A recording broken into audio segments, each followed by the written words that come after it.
সকালে ঘুম থেকে উঠেই নাস্তা বানাবো রেডি করে নিয়েছিলাম। তো নাস্তায় আজকে বানাচ্ছিলাম খিচুড়ি বানাবো ভেবেছিলাম, মানে চাল ডাল সব রেডি করে নিয়েছি। চালও সাহেব বলল আমার পেট ভালো না, তুমি তাড়াতাড়ি যাও আর আলু ভাজি বানাও, আর তো কলা আনো, কলা ভর্তা বানাও, আমি কলা ভর্তা দিয়ে যাও খাবো।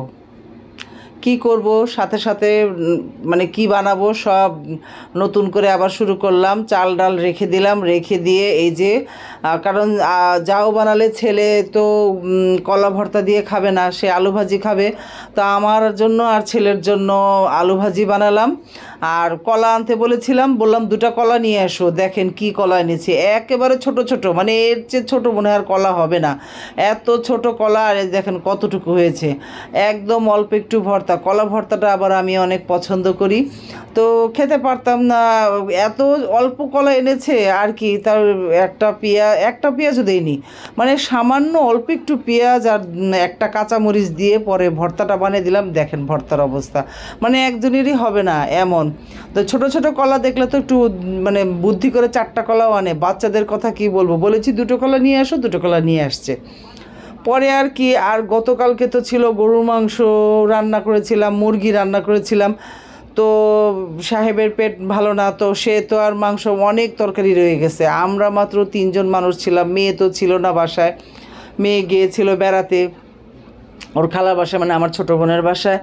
আর কি, তাহলে কচু দিয়ে ইলিশ মাছ তাকে ঝোল করে দিই, আর যে কচু রান্না করি, বড় একটা কচু এনেছিল, অনেক সুন্দর ছিল কচুটা দেখতে, মানে একদম তাজা ছিল। তো ভাবলাম ওটা ইলিশ মাছ দিয়েই খেতে ভাল লাগবে, আর কিচ্ছু ভাল লাগবে না, যেহেতু অল্প মানে তরকারি আছে, এর জন্য মুরগি তরকারিটাও আছে, গরুর মাংসও আছে, আর এই জন্যই এই ইলিশ মাছ দিয়ে কচু তরকারিটা রান্না করলাম। ওই যে দেখিয়েছিলাম অনেকগুলো ইলিশ মাছ এনেছিল, মাঝারি সাইজের থেকেও ছোটো, একটু ছোটো ছোটো আর কি। আর এই যে কচুগুলো আমি সিদ্ধ করে নিয়েছিলাম, কচুগুলো সিদ্ধ করে নিলে হয় কি বেশি ভুনতে হয় না, মানে ওই পানি সহই দিয়ে দিলাম মশলার ভিতরে, দিয়ে পানি দিয়ে মাছ দিয়ে একদম সুন্দর করে এখন শুধু এটা ঝোল ঝোল করে নিব। এই ঝোলটা খেতেই মজা, মানে এই যে এই ঝোলটা, কচু তো মজা লাগে, সাথে ইলিশ হইলে আর কোনো কিছু লাগে না আর কি। এরকম একটু ঝোল ঝোল হইলেই একদম প্রচুর ভাত খেয়ে ফেলা যায়। এই মাছের তরকারি থাকলে আর কোনো কিছুই লাগে না, কারণ ইলিশ মাছ সবারই পছন্দ, সবারই প্রিয়। যাক, আমি এই যে এরকম ঝোল ঝোল করে, কিন্তু ঝাল হয়ে গেছিলো, মানে অনেক বেশি, মানে লাল মরিচের পরিমাণটা পড়ে গেছিলো।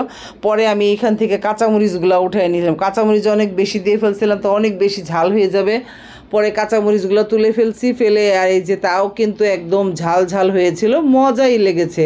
আর এই যে উপরের অংশটা, আমরা যেটা কচু শাক বলি, মানে কি ডাটার অংশগুলো, সেগুলো কেটে ধুয়ে পরিষ্কার করে একদম লবণ দিয়ে, শুধু অল্প একটু লবণ দিয়ে সিদ্ধ করে নিয়েছিলাম, নিয়ে আর এই যে এখানে হলো রসুন পেঁয়াজটা লাল করে এটার মধ্যে এখন বাগার দিয়ে দেবো। কাঁচামরিচটা এই কচুর মধ্যেই দিয়ে দিয়েছিলাম, মানে এটা এখন শুধু একটু ভাজা ভাজা করতে হবে। এই কচুটা ভাজা ভাজা, মানে নারকেলি কচু আর কি।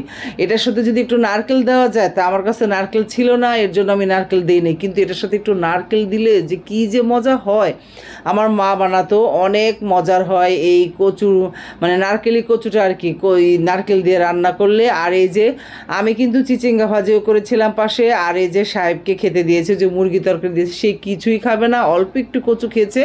আর এই যে ইলিশ মাছের ঝোল দিয়ে ভাত খেয়ে নিল। তো ভালো থাকবেন সবাই, আমার ভিডিওগুলো যদি ভালো লাগে আমার পাশে থাকবেন। এই যে মানে খাওয়া দাওয়ার শেষে আপনাদের দেখাতেই ভুলে গিয়েছিলাম, সাহেব অনেকগুলো আম এনেছিল, মানে বাজার থেকে না, ঠিক নামাজ পড়তে গিয়েছিল, নামাজ পড়ে আসার সময় মসজিদের সামনে থেকে এই যে বাড়ি ফোর আমগুলো, এই আমগুলো খেতে এখন ভালোই লাগছে। এই আমগুলোই শুধু এখন কিন্তু পাওয়া যাচ্ছে, অনেক মজার, অনেক বড়, মানে বড় বড় আম, অনেক মাংস হলো, দারুণ।